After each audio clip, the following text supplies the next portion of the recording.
विद्यार्थी मित्र आणि मैत्रिणींनो, तुमच्यावरती नवा भारत घडवण्याची जबाबदारी आहे. गाडगे बाबांच्या स्वच्छतेचा शिकवणींना पुढे नेऊन देश स्वच्छ आणि सुसंस्कृत बनवा. आपली राज्यघटना सामाजिक, आर्थिक आणि राजकीय समानतेवर आधारित आहे. जात, वर्ग, धर्मभेद विसरून सर्वांना समान संधी मिळवून देण्याची घटना आम्ही देते. प्रत्येक व्यक्तीला न्याय व मूलभूत हक्क मिळवून देणे हे राज्यघटनेस अभिप्रेत आहे. समाजातील विषमता नष्ट करण्यासाठी प्रयत्न करा. प्रत्येकाने आपापल्या जबाबदाऱ्या ओळखून काम केले तर राष्ट्र उभारी घेईल.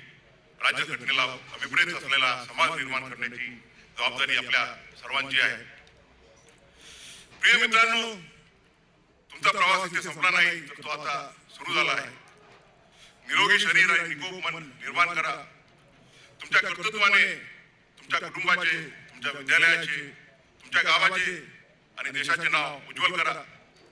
राष्ट्रसंत तुकडोजी महाराज, संत गाडगेबाबा, डॉक्टर बाबासाहेब आंबेडकर आणि महात्मा गांधी अशा लोकोत्तर महापुरुषांच्या विचारांनी प्रेरित होऊन एक जबाबदार नागरिक बना. स्वतःला घडवा.